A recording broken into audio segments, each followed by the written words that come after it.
Magandang araw mga kabayan. Ito po ang inyong lingkod ulit. Walang iba po, Mr. Fritz De Leon. Ngayong araw na to ay mag-aaral tayo tungkol sa technical side ng ating business. Siyempre, pag may mga katanungan yung mga kabayan natin, mas maganda po yung masasagot natin sila. Kaya sana po marami kayong matutunan. Okay, unang gawin po natin is magsisave po tayo ng gateway natin. Ifo-phone book po natin yan. Kung kayo po ay Sun user, ito po ang mga gateways nyo, yung mga number na po yan. Isisave nyo po, ipapangalan nyo sa phone book is gateway. Kuha lang po kayo ng isang number dyan. Same po dito sa Smart, kung kayo po ay Smart user or Talk and Text user or Red Mobile user. Kuha po kayo ng isang number dito at i-phone book nyo po. Pangalanan nyo pong gateway. Same po sa Globe tsaka Touch Mobile. Kuha po kayo ng isang number dyan.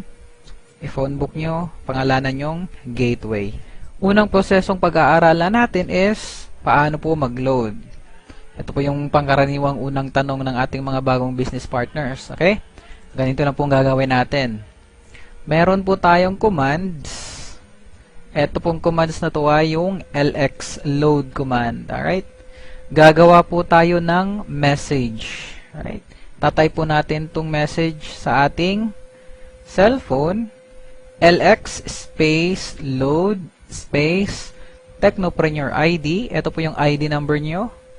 Space password or PIK, Personal Identification Key, space product code, space customer's cell phone number. Ito po yung example, LX space load space ID number, space password, space yung product code na ipapaload po, and space cellphone number ng customer. Alright, dito po makukuha yung product code sa price list po natin. Depende po sa product na bibilhin.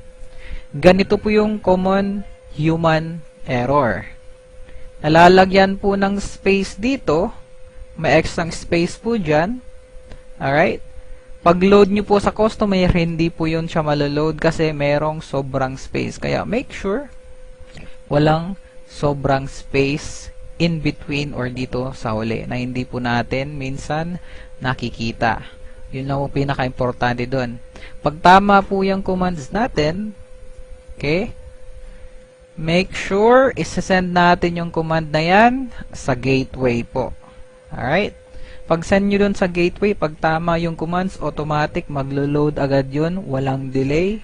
Alright, isa po yung technique na gagawin natin para hindi kayo mahirapan mag-load since commands po yung gagawin natin is gumawa po kayo ng template or outbox or draft. Right? Save nyo po tong LX space load space ID number space password or PIK. Hanggang dyan lang po. Okay? Para kung may mag-paload po sa inyo, i-insert nyo na lang po tong command na to, insert template, hanggang dito po sa password para lalagyan nyo na lang ng product code at saka cellphone number ng customer. Hindi nyo na po kailangan mag-type ng paisa-isa. Okay, i-explain ko po sa inyo kung how the mobile system works. Right. Ito po yung cellphone natin. Ito po yung telco highway. Ito po yung customer or kayo po kung loloadan nyo yung sarili nyo. Ito po yung telco o dito po tayo kumukuha ng product. Let's say ito po yung Smart, Globe, or Sun. Tapos, dito na po yung gateway natin. Alright? Okay, ganito po yun. Kung may magpapaload po sa atin, again, gumagawa po tayo ng command. LX space load, space ID number, password, product code, and customer's cell phone number. Okay? Yan po yung ID number and password. Yan po yung product code. Example, S30X is yan po yung Smart 30 pesos economy load. And customer's cell phone number. Alright, ito po yung gateway. Isa po sa mga gateway ng Smart. Sisend natin yan ngayon. Okay? Dadaan yan sa gateway natin. Okay? I-confirm nyo po kung tama yung ID number, tama yung password, and sufficient po yung balance nyo, yung load wallet nyo.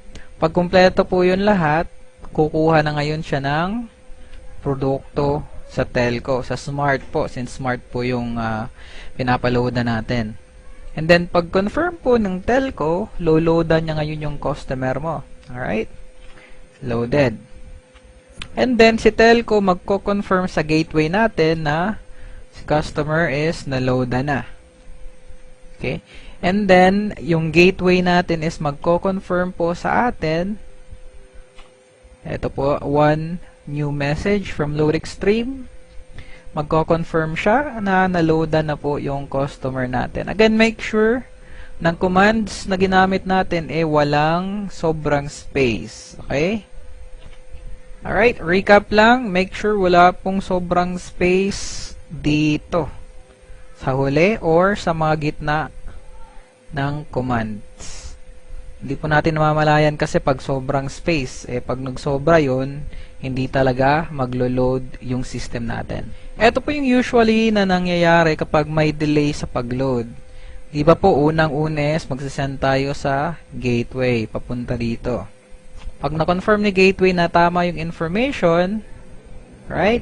Pag send niya ngayon sa telco, pagpalagay po natin yung telco may traffic or may tinatawag nating congestion.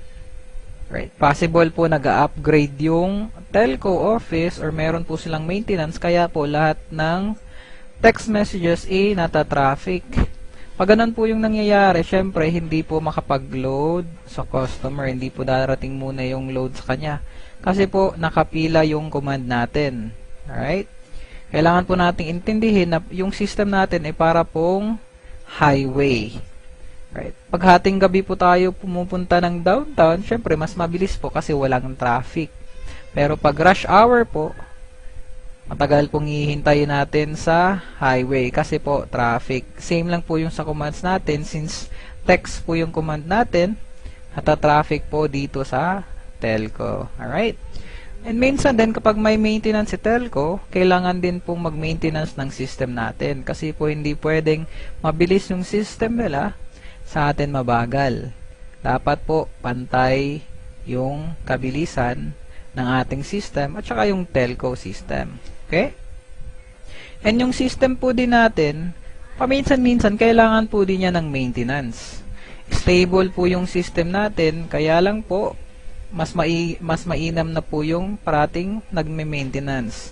Kasi po pag may nasira sa isang server dito sa ating system, damay po yan lahat. So, pangit po kapag yun ang mangyari. Kaya, minsan-minsan po, nagme-maintenance tayo. Pangalawang proseso po na pag-aaralan natin is, paano po tayo mag-replenish ng load wallet natin. Siyempre po, ginagamit natin yung load wallet natin, nauubos. Kapag naubos, magpa-replenish. Okay, first option, punta tayo ng V-Mobile Office Nationwide. Sa Office po, meron pong tinatawag na loading slip. Ito po yun, fill up nyo lang po ng mga informations. Pangalan nyo po, ID number nyo, so wag nang kalimutan yung ID number nyo, cellphone number, amount po na ipapaload nyo, at yung date. Right. Sulat nyo lang po yan sa Opel, ibigay nyo po sa cashier, and kami na po bahala. Yun po yung ating first option. Okay, makakatanggap po kayo ng confirmation na na-loadan na po kayo pag process po namin ng inyong reloading slip. Real time po yan yung paglo-load namin. Pagbigay mo ng resibo, pag-process namin, agad-agad na-load yun. Okay? Second choice is mag-load wallet transfer po tayo. Di ba po, mayroon tayong mga retailers. Pag naubos po yung load wallet nila, tayo lang po ang dealer na may capability na mag-transfer ng load wallet. Okay? Ito po yung commands na gagawin natin. LX space transfer space Technopreneur ID or ID nyo po space password space LX load space amount to transfer space retailer's ID number, yung papasahan nyo po ng load wallet, and then space retailer's cellphone number. Okay? Ito po yung sample ng command, lx space transfer space ID number nyo po. Ito po yung ID number nyo kasi kayo po yung dealer. Space password nyo.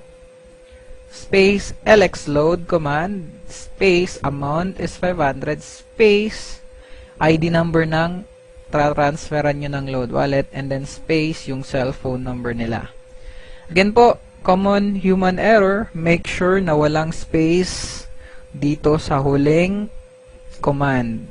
Alright? Kasi po pag may sobrang space niyan, pag send nyo sa gateway, hindi po tatanggapin ng system yun kasi mali. Again, make sure in between, wala pong space again. Alright? Pag tama po yung commands nyo, make sure to send it to your gateway para po ma-process namin. And again, pag tama po yung commands, walang sobra, walang human error, automatic, yung load wallet is matatransfer dun sa pinag-loadan mo ng load wallet. Okay, makakatanggap po sila ng confirmation na naloadan na po sila ng 500. And ikaw po, makaka-receive ka din ng confirmation na nabawasan po ng 500 pesos yung load wallet mo. Update lang po, kapag less than 500 pesos na load wallet yung transaction nyo, may bawas kang piso na load wallet. Pagpalagay natin, meron kang 1,000 na load wallet, tapos nagpa-load wallet transfer yung Tecno user mo ng 300 pesos, yun po yung minimum 300 pesos. Ang mababawas po sa load wallet nyo is 301 pesos. Kasi po, below 500, merong bawas. Pero, above 500 pesos po, wala na pong bawas yon. Third option, online conversion. Alright, for dealers lang po to. Punta po kayo dito sa link, http mylx.biz. Ay, ito po yung website natin, yung website po natin sa marketing. Login lang po kayo using your ID number and password. Again po, for dealers lang po to. Click nyo po yung login. Okay. Ito po yung makikita nyong website. Okay. Click nyo po yung convert earnings. Pag-click nyo dyan, okay, pagpalagay natin, ito na po yung income nyo, 26,000, and meron na po kayong 6,500 na na-withdraw. Right, meron kayong 20,000 pesos remaining. Okay. Pagpalagay natin, i-convert natin yan ngayong 20,000 para maging load wallet. So, lagay nyo lang yung password nyo dito. And then, lagay nyo yung 20,000. And then, click submit. Ganito po yung proseso nyan. Make sure na na-convert nyo po yung earnings nyo before 7 p.m. Friday. Okay? Before 7 p.m. Friday. Para po, pagka Wednesday next week, mako-convert na po tong load wallet nyo. Darating na po yan. Pagpalagay po natin na late kayo sa pag-convert. Pagpalagay natin, alas 9 na ng gabi ng Biyernes. So, basically, darating yung load wallet nyo next Wednesday pa po sa makalawang Miyerkules. Alright, just make sure and please remember, always convert your earnings before 7 p.m. Friday para po may load wallet na kayo pagka Wednesday ng hapon.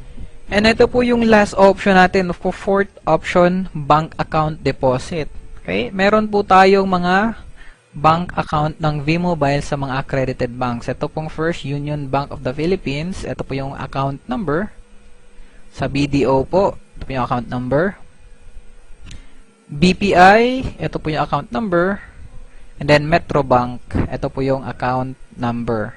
Pagpalagay po natin, walang malayo po tayo sa V-Mobile office and wala pong mga dealers na pwedeng mag-transfer ng load wallet and then wala pa po tayong income sa marketing natin. So, pwede po tayo mag-deposit sa bangko. Okay? Hindi po yung gagawin natin. First option is Union Bank. Okay?